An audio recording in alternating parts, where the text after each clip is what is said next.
I'm going live. I'm going live. I'm going live. I'm going live. I'm ill. Okay. Going to the restroom.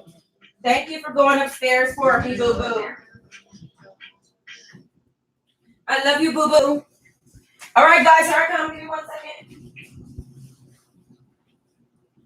I mean, where should I really eat the stuff? What are you doing? Getting something to drink before I have to stay down here. I'm gonna stay up there. And just drink water now because you're drinking too much juice. I ain't even seen you drink 1 ounce of water. All right, go on. All right, sorry if you guys hear that. Hey guys, here I come. I'm coming. Just gotta wash my hands. All right, hands are washed. Here I come. Okay, I like to close the whole house up when I'm reading this book. I heard that Jara Everett has a new book or another book. And I'm like, girl, I'm about to read that thing. Okay. How you guys doing?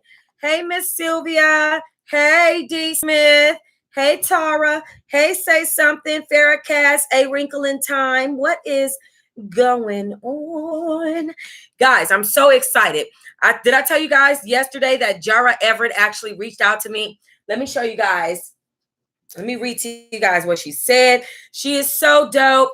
I love the fact that she reached out to me because I was kind of looking for her, trying to see, you know, kind of like how I can find her, but I had never found her. I think she read my message. I asked her if I could interview her, but I guess she doesn't want to do that now. She said, hello, Miss Toxique. I'm Jara. I hope you're doing well. My cousin messaged me with your YouTube blog. Thank you for reading the book. You made it super funny. I watched your entire reading out, and I will also subscribe to your channel. Yes, Jara, we love you. The Teahive love you over here. All right, let's get into it, guys. Hey, Oz TV, how you doing, honey? Okay. All right. Remember when we left off, she was saying that her and Jazzy Faye, she couldn't see his penis, honey. She was also saying that he was jealous of the fact that she was talking to Jeezy, but and he also didn't want her to go around. And her friend and her went, he didn't want her to go out, and her friend went out anyway. So if you guys don't know where the reading is, I'm pretty sure Live Me, you guys know where the reading is. Guys, on YouTube, you can always go to Live Me and see my videos. They stay there for 30 days. Live Me, please head over to my YouTube. We're at 100,000 and like 89 subscribers today. Yes, for the Teahive. I'm so happy. Make sure you also hit up my website, TOXSDIAMOND.com, and become a member to get all the perks. Okay, now I'm about to start some other readings on the website, members only. And I'm also going to be reading 2 tonight. Hi, Jennifer. I'm also going to be reading 2 tonight. Our members only book that we're reading called Savages and Side Bitches. See, that's what y'all don't know, okay? But we're definitely about to get into some reads. I'm going to be reading The Man Behind the Man again, as well as Solar Coaster on my channel. Once again, join me on YouTube and Live Me for that as well. All right, let's get into it. Chapter 16, Mixing Jeezy with Pleasure. Guys, we're 88% through this book. And guess what? We're about to be done in no time. Let's get to it. Young Jeezy and I had started hanging out together. But at the time, we both were working with the same producer, Shorty Red, who had 7 songs on my album.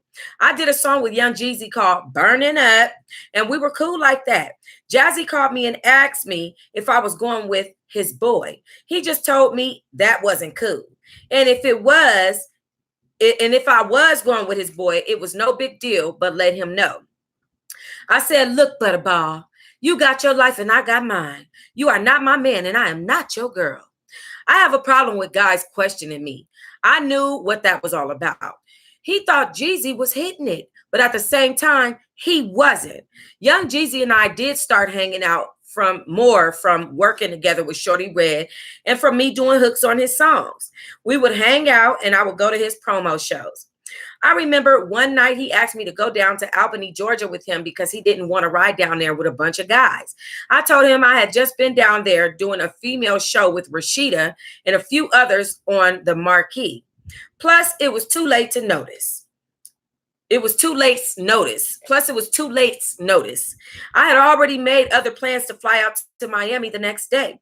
So I called Jeezy a few days later, and he asked me if I wanted to go out to eat, and I said yes. He asked me to meet him at his place in Buckhead. At the time, he was staying across the street from Phipps Plaza. Okay. Let me take a small break to tell y'all what's going on. Okay. I just recently... you know what? I'm not even going to tell that story. Let me not tell that story, y'all, because me and Rashida right now, I want to speak to her, and I just saw her. But the thing is, and we're talking about Rashida Frost from Love and Hip Hop. The thing is, she was doing an event. I was at Sierra's event. And y'all go on my YouTube and you'll see. Go on my YouTube and look up Sierra Glam Shop grand reopening, or just Sierra Glam Shop and Toxic Diamond. Type that in, you'll see it together. Anyway, I asked him how the show was, and he told me his show would have been better if I was there. He really wanted me to ride down there with him to Albany, Georgia. Really, Jeezy? Really? Okay. Men must think all females are stupid with the things they say to us. We ended up meeting at Spondivits. I'd never heard of that. A seafood place in Atlanta. And as I was walking in, I put it all together. I knew young Jeezy had me come over to probably prove a point because Jazzy Faye and another guy was sitting at the table.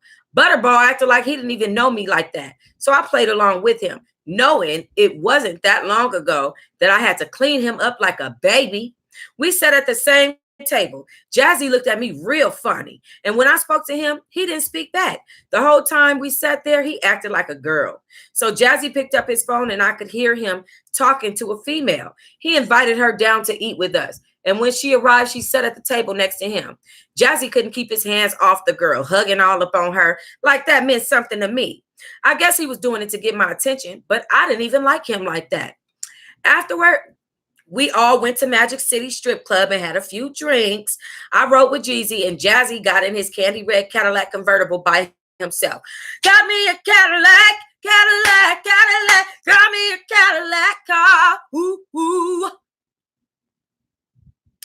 He rode in his red Cadillac convertible by himself. He had an attitude the whole time we were out together. I guess he thought Jeezy and I were involved, but we were not at all at the time. We were just friends. After Jeezy found out Jazzy had a little attitude with him, he rubbed it in a little bit more and told me that Jazzy always acts like that with girls when he talks to them, as if they should like him over anybody else. He acts like he should be the only one girls are all over. I didn't care. I was only there to have a good time. Jazzy started complaining about the night, how the females were all tired, and how he was tired of the strip club, which wasn't his thing. So girls were coming up to Jeezy saying they liked his song, and Jazzy was sitting there being loud and drinking. He couldn't stand that Jeezy was getting all the attention. Then the girls asked me if I was Jara, the girl who sang White Tea Girl version. And I said, yes, me. Just as they were telling me how they loved the song, Jazzy got up from his chair and said he was out of there for tonight, that he was bored. How the hell would any man be bored with all of those big booty girls and naked everything in your face?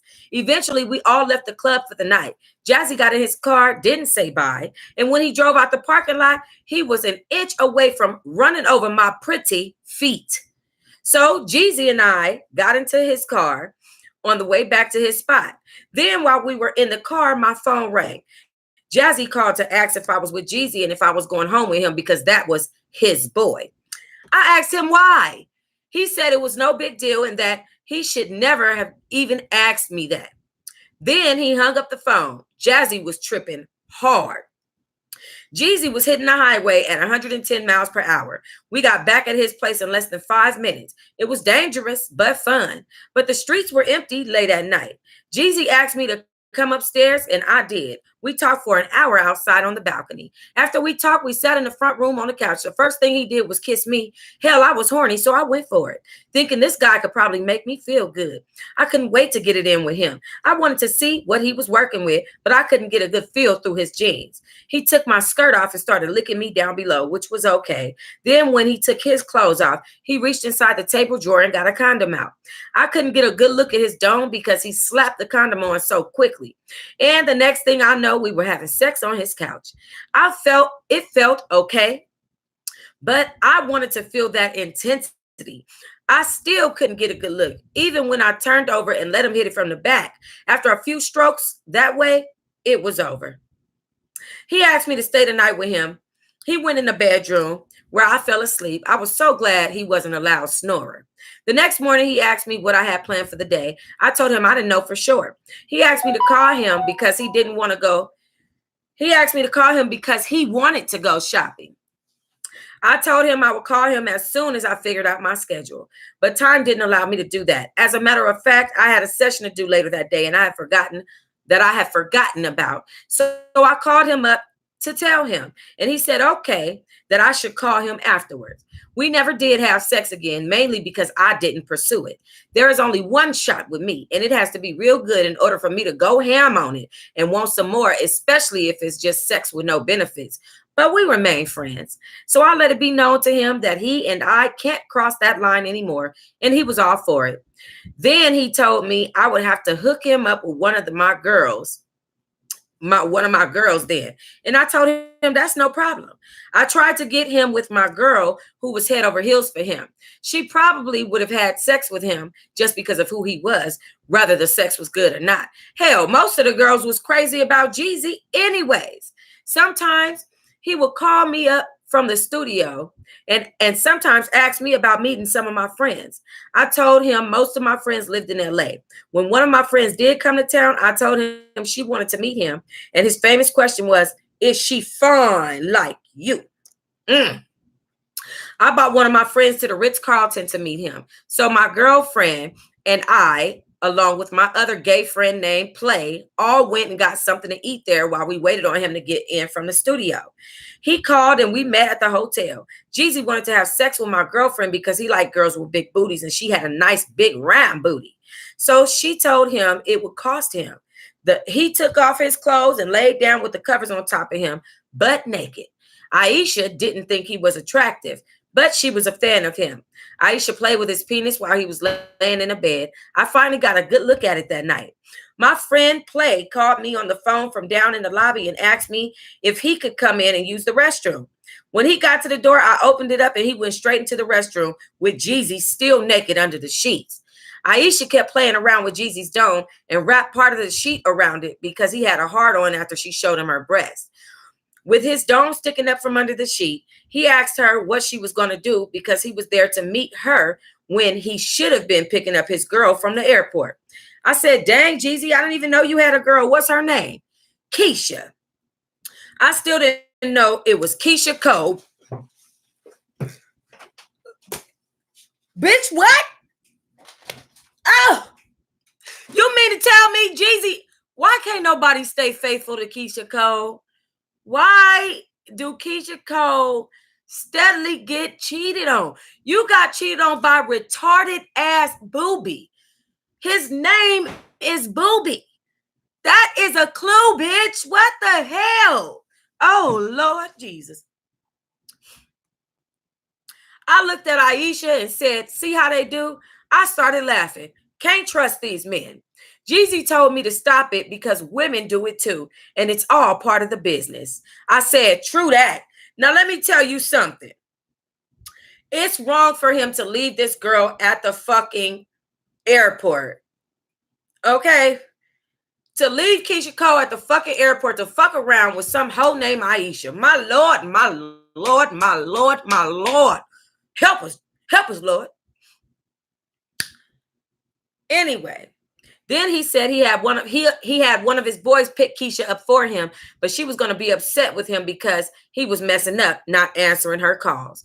By that time, Play was done using the restroom. When he opened the door to the bathroom, you could smell the waste he had dumped in the toilet. Jeezy told me, why you bring this white boy to my room to stank it up? Play left out smiling because he saw Jeezy's dome with the sheet fitting around it. And of course, he was going to look. So when my friend sat on the bed next to Jeezy, the two of them were going back and forth because he wanted her to take her clothes off and she wouldn't do it because she told him that he would have to pay her. He told her that he didn't pay for sex, but if she needed something, he would buy it for her. By then, I was messing with Jeezy, and he told me that somebody needed to get him off instead of playing with him. He said my girl got him all horny and then wanted to play with him after he blew Keisha Cole off. I got tired of going back and forth. If he knew he had to pick up his girl, he should have never met with us that night.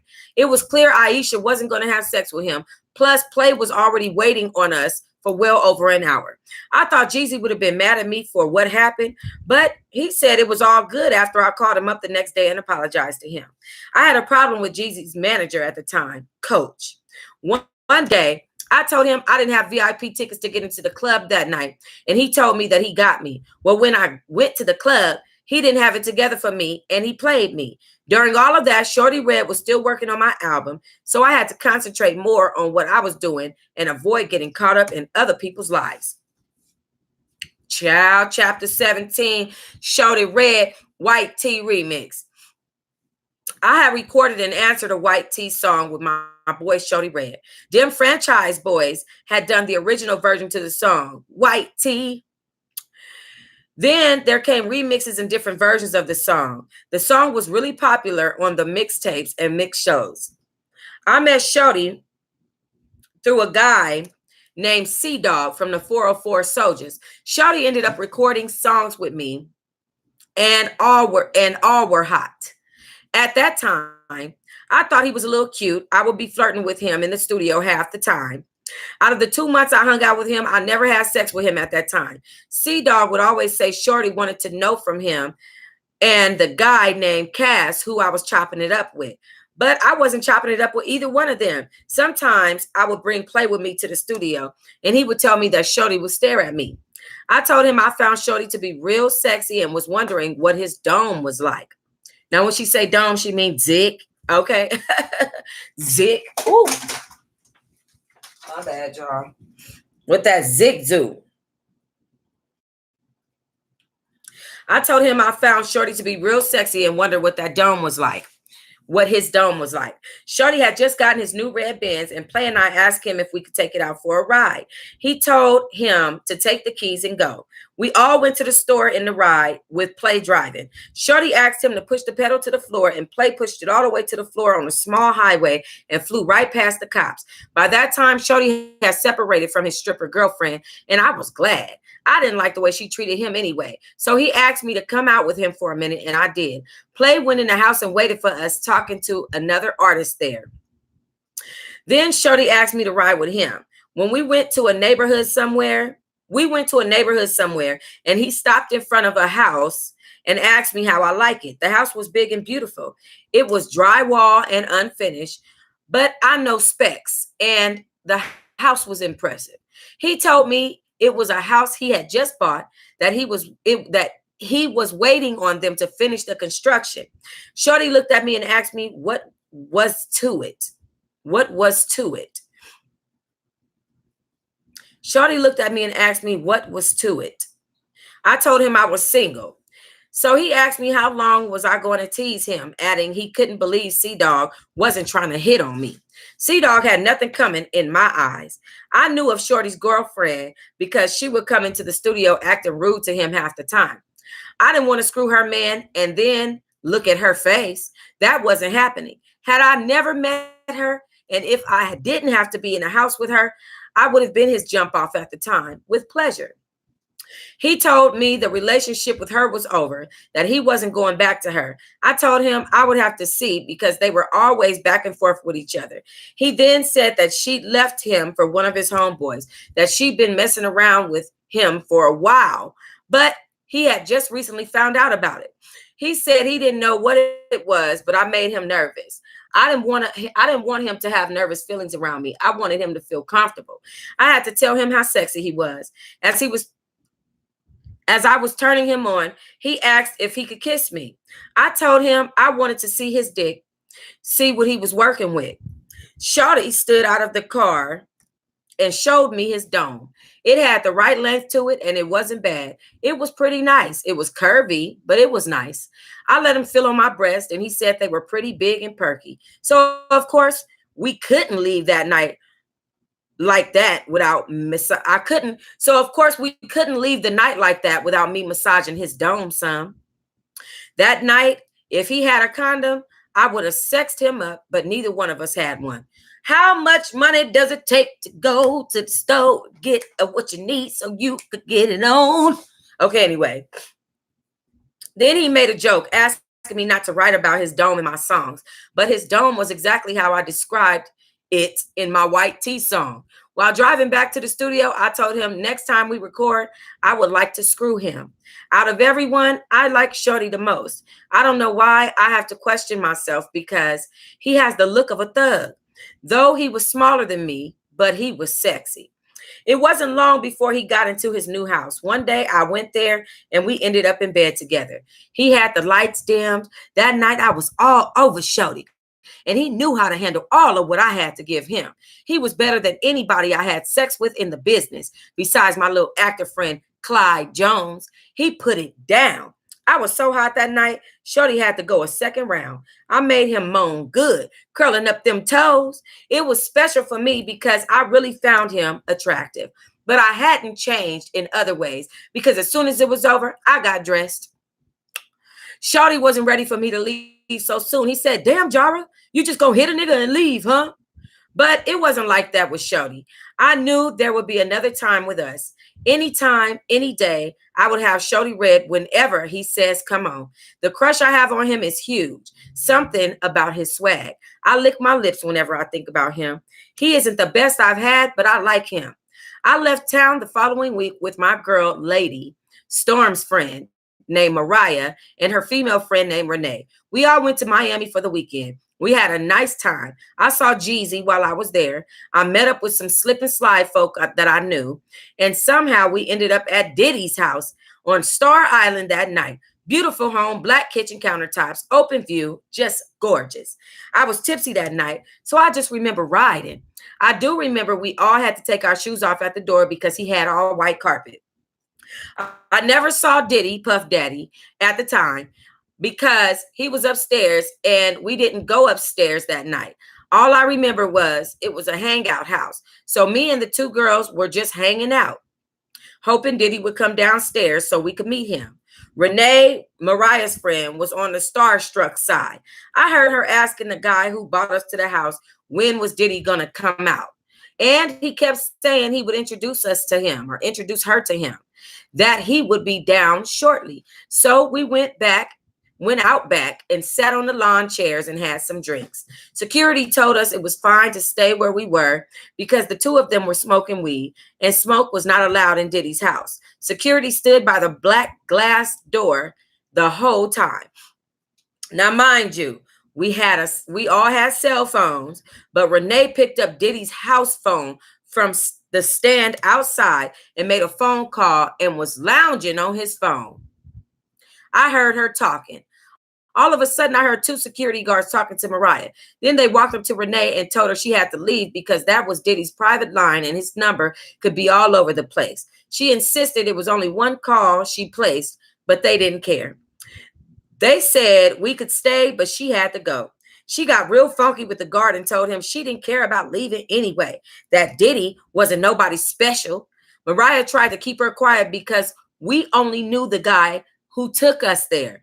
He happened to be a close friend of Diddy.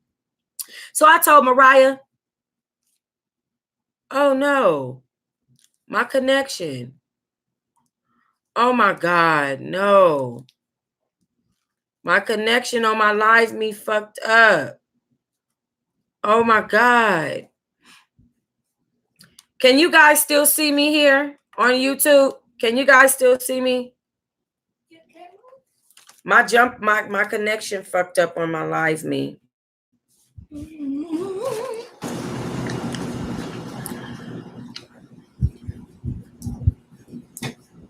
That's sad.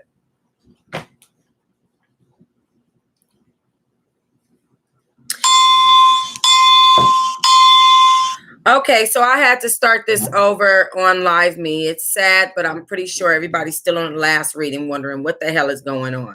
Okay. Thank you. I appreciate the patience on YouTube. And we're really almost through this book, but that's sad that that messed up like that, because I could tell that they were enjoying it. They were all into it. Hey, Farah. So it obviously messed up. Okay. So he was a close friend of Diddy. So I told Mariah I didn't like causing problems like that and that we should just leave because her friend was drunk. She was so bad they were threatening to call the police on her. I don't remember much more about that night. I just know we were kicked out of Diddy's house and it was daylight by the time we were dropped off the next morning. On the ride back to Atlanta from Miami, I had a long time to think about my life and how I was moving forward. Meanwhile, Mariah had smoked weed all the way back to Atlanta, but I wasn't cool with smelling like weed up and down the highway. Yes, please. Okay, thank you, Buttercup, for coming back. I'm so sorry for that interruption. Thank you so much, Farah, for always holding it down. Like I said, guys, thank you, Savage Clown, for coming back.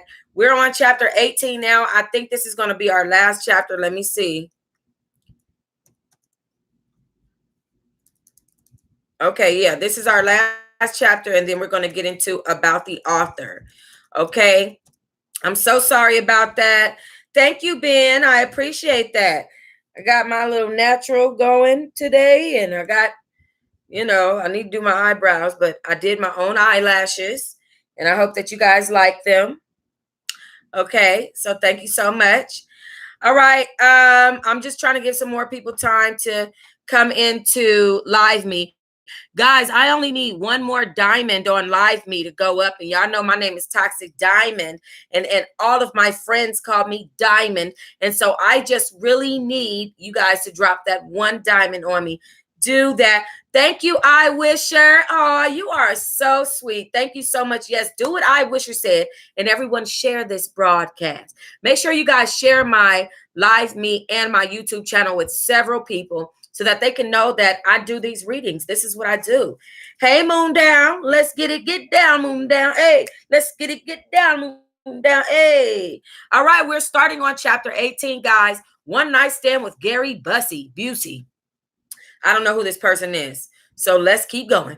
While I was visiting California again a short while ago, back in early 2000s, my friend Lisa was invited to a party at a well-known producer's house in Beverly Hills, California. Lisa and I met through her boyfriend, who was an aspiring film director.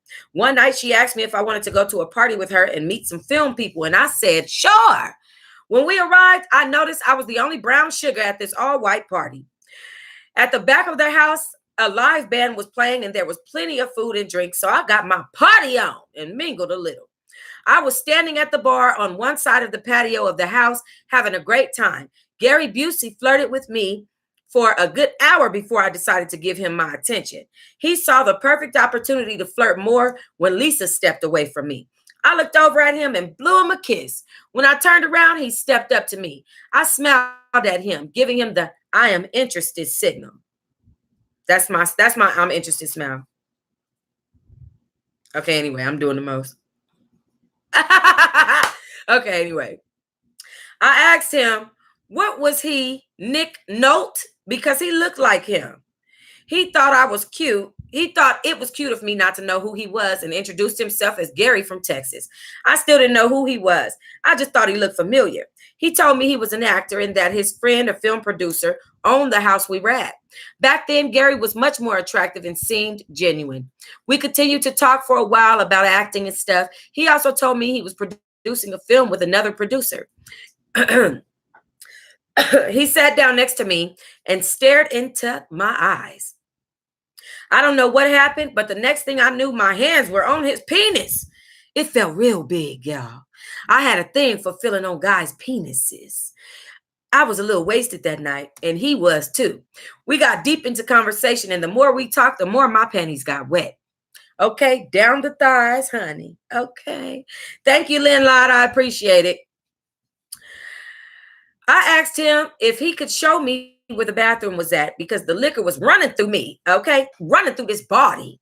So he had took me inside of the house into the main master bathroom, and came inside with me. I thought it was sexy as hell. He watched me as I used the toilet and pulled out his penis to use it with me at the same damn time. I thought for sure he had some black in him somewhere because I had experienced white guys before and they never and had never run into one as big as Gary's. He had a monster. I asked him, was it as good as it looks? And he told me to try it, and I did. He pulled my pants down, and we had sex on the bathroom floor. Gary was now the second man I had sex with on the bathroom floor. Each time the bathrooms was beautiful. Okay, girl, you better look at that scenery. Just, oh, this bathroom is beautiful. Oh, God. You feel me? I stopped him after a few strokes, and he begged me to continue on. I used the excuse of not wanting Lisa to find out I was screwing him on the bathroom floor. We went back downstairs and we exchanged numbers. By that time, Lisa was ready to go to Roxy, a nightclub on Sunset Boulevard. I was still a little wasted. After we left the house party, I never did tell Lisa I had just screwed Gary on the bathroom floor. I didn't even know who he really was. I just knew he was attractive with a big penis and knew how to work it. The next day, Gary called me and invited me out to lunch over in Melrose. But I had already made plans to go out with another white man, the president of WorldSpan at the time, who I met at Crust Station Restaurant in LA while I was having dinner there with my girlfriend, Lori. We briefly talked, but I was hardly interested when I became sober. At the time, I really wasn't into white men. I was only enjoying the fabulous life he had to offer at the time. That's just the way it was. A few days passed, and I hadn't answered Gary's calls. He stopped calling. He was my one night stand, my jump off. Now, what did I get after that jump off experience? Absolutely nothing. But it taught me that some white guys are packing like brothers. I had never had a sexual encounter with WorldSpan president. Besides, I wasn't into old men at the time, and he was well into his senior years. I'm not talking 1 foot in and 1 foot out. But these days, age doesn't matter to me at all. I especially love older men. I must say that, yes, I have experienced a lot of things in my life. I have shared with you only some of these experiences. Stay tuned for Jump Off Volume 2. Whoop, whoop, whoop, whoop, whoop, whoop. Let me look for Jump Off Volume 2. Y'all know I got the look. Let me see if it's on here because we about to get it if it is. Girl, we about to, no, it just say Jump Off the Roof. Volume 2 by Jara. Y'all, I didn't know I could type this fast with my nails. Like, I have been tearing this keyboard down. Okay, I don't see a volume 2. But somebody did tell me that she has another book. I should have took a screenshot of it. It was in a VIP Teahive. By the way, guys, if you want to join our VIP Teahive book club chat line, make sure you email me at toxotea@gmail.com. toxotea@gmail.com. Let's get into this about the author. Yes, sweetie. Can I take a bath? No, because I don't want to have to clean the bathtub out. No, get a head rag out of my I have a hair rag. Okay, all right. About the author. At the tender age of 8, Jara began writing, acting, and studying singing. In 1994, she joined a female singing group from Chicago to Columbia Record label called STOP Stop for 1 year. In 1995, she entered the Miss Illinois pageant where she was crowned the reigning Chicago's most beautiful girl. Jara continued to define and study her talent as a dancer, singer, rapper, and actress, which in turn landed her a job as a cast member with Shelly Garrett Productions' Beauty Shop 2. The show had a 23-state tour across the United States. Through this production, Jara was able to utilize her talents as a dancer and actress. While touring, Jara Everett decided she wanted to pursue acting in film and as a result was able to be casted in various acting roles, including Ladies of Inglewood, an independent film by Kim King and David Lee, as well as other independent films. In 2005, Jara found herself in the rap game after meeting Shorty Red and the 404 Soldiers. As a result, Jara rapped on various albums, including being featured with 404 Soldiers, We Some Riders, White Tee Female Remake, Trick Trick, featuring Nate the Great, Get Off Me featuring Shorty Red, Then featuring Young Jeezy, Burning Up. In addition, Jara sang background for the trio group Trillville. Do It Then, 2007. Thanks for reading Jumpoff Hip Hop Mistress's Tell All. There's more to come from Hip Hop's mistress, Jara Everett. Oh, in memory of my friend Michael Clark Duncan, 1957 to 2012. I love you, Big Mike. Oh, Jara! That was a sweet ending. Thank you so very much for that reading. So very much for that reading. Okay, guys, what we reading next? Let's get into what we are reading next. We have Let Love Have the Last Word by Common. We have Murder Rap, the untold story of Biggie Smalls and Tupac Shakur's murder. We have Decoded by Jay-Z. We have My Life So Far with Jane Fonda. We have Sheree Whitfield's Wives, Fiancés, and Side Chicks of Hotlanta. We have I Can't Make This Up by Kevin Hart. We have the autobiography of Gucci Mane. Unhinged by Omarosa. Okay, let's just go through those. And then we have Loving the Wrong Man and His Dirty Little Secret by Mia Black. We also have Good Girl, Bad Girl, Whitney Houston's book. We have the Life of a Real Housewife, Angela Stanton. That's the Phaedra Parks tell-all. Of course, we're going to read Solar Coaster and, like I said, The Man Behind the Man over again. And then we have Every Little Step by Bobby Brown. Now, which one of those is we ain't gonna be reading? Somebody tell me something good. Oh, Lord. Hey, tell me. Okay, I'm waiting. What was like $50? Thank you, Dina. What do you guys want to read? I need to know, Live Me. What are we reading next? Every Little Step by Bobby Brown. Okay, we got one for Every Little Step. Tell Lynn's baby daddy / husband that it's us. Okay, y'all want to do Solar Coaster over again right now? Is that what we doing? Are we reading the R. Kelly Solar Coaster one more again, where he left his brothers out, he left Demetrius Smith out, he left Carlita out, he left a lot of people out of that book, especially Jim Derogatis. So you guys want to read the R. Kelly book again? Thank you, Farrah. Live Me, tell me what we want to read. Let me go through these books one more time. R. Kelly. Everybody's saying R. Kelly, R. Kelly, R. Kelly. Okay, hold on. Let me let y'all put y'all opinions on there while I open this door. Tell me. Hey, Mom. Hi. What's going on? What's up, Bobby? Hi. How you doing? Good. No, y'all getting big. Hey, that's your mama? No. Oh, what? No, you have school tomorrow. I go to the school. I can do my clothes and then you get up early. What time do you get up? I don't know. Your mama said you can stay. I can pay my outfit. So I like that. All right, what you wearing? That's what I'm saying. I'm gonna go to a car right now. I'm gonna wear these shoes. I'm gonna wear the fit what you said with the blue. What kind of pants you gonna wear with it? The pants. I'm not. To be honest. Nobody's finna gun me down because they already all like me. To be honest. Ready to gun it down. Hey, Bobby, gun my mom down for me. boy, don't get slapped and get Bobby killed. Okay.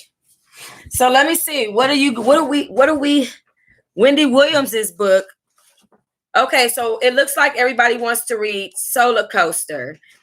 Thank you, Farrah. Let me see. Let's look for Wendy Williams's book. Don't you leave this house without saying something to me, boy. Love you, Mom. Love you too. I'm not even leaving right now. Wendy Williams got a lot of damn books. What's wrong with her? Why she got so many books? Damn, Wendy Williams. She got like goddamn like 7, 8 books.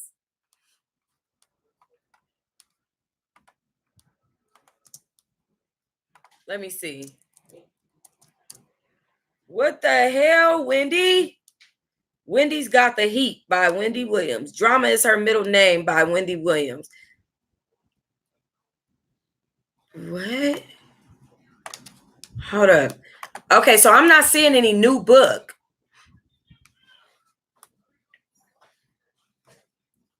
Wendy's Got the Heat.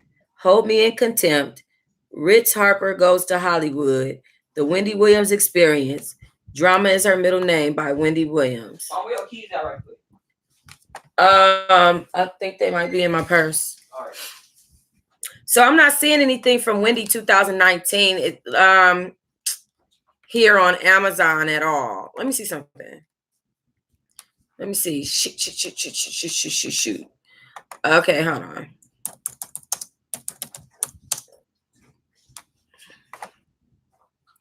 I gotta be careful how I Well, I'm trying to do purchase. look. Did you look on the side, sweetie? You always doing that. OfficialDreaKelly.com. Oh, Lord.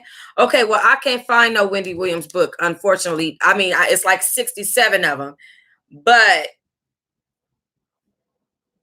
you know, if you want, make sure you join the website. You will get, let me tell you something.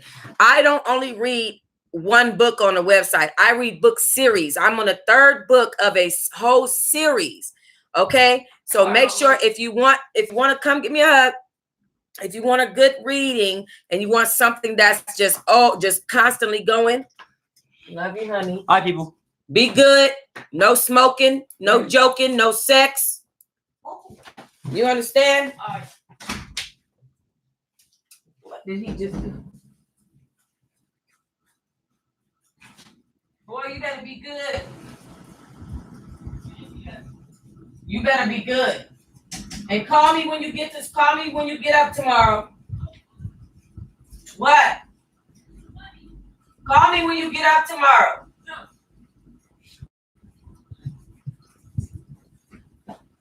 Oh, God. Now, what did I do with that damn money? I don't even have no damn money. While you over here in my pocket. You need to leave me alone, little one. All right. No. Here, you have this.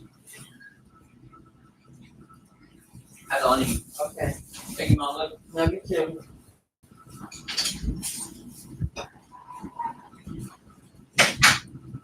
Okay. So I'm sorry about that. As you guys can see, I got my kids in the building. Whose pregnancy? I know, right? Hamisha, this is so different, right? Okay, so guys, we're gonna go ahead and read the R. Kelly Solar Coaster over again, and The Man Behind the Man over again. So that's what we're gonna do because that's what's being requested. If you want something different, if you want to have a book that just goes on and on and on, I'm telling you to go sign up for the book club on my website. It costs $1 to start, $5 a month, and then they have a tier that's $5 to start and $10 a month. Let me tell you what you're getting. For the $1 to start and $5 a month, you get Tox TV, which is the latest in cable TVs. You know, all the little shows. And you can also request shows. And if you want that show, I can put it on there. Like I need to put Love and Listings on there. And I have all the Beyond the Pole shows as well that people are requesting to be on there. I know that's right, Landlot. And then you also get the book club. And then with the $10 tier, you get the Tox TV, you get the book club, and you get 4 free movies a month. So right now we have it on there. I've downloaded Dave Chappelle Sticks and Stones, and I also have Hustlers, which is going up next week. Okay, so next week, be on Sunday. That's Teahive movie night. We're gonna be playing Hustlers, the J-Lo and Kardashian. I'm sorry, the J-Lo and Cardi B movie. Okay, so just make sure you guys head over to the website. It's TOXSDIAMOND.com. Okay. Yes, honey, that part. All right. So I will see you guys tomorrow with a new read Solar Coaster. We're going to read it over. And yeah, I'm probably, so listen, with Solar Coaster, because of everything that's going on right now, because it's an R. Kelly book, let me explain to you what is going to happen, okay? What I'm going to do is I'm going to read it and take it down, okay? It'll only be available permanently on my website. It will not be here permanently on YouTube. So you do not want to miss a reading, okay? I'm just letting you know. Also, you can always go over to my Live Me and check it out there if you missed it on YouTube, okay? All right, guys, I will see you tomorrow. Bye, Live Me.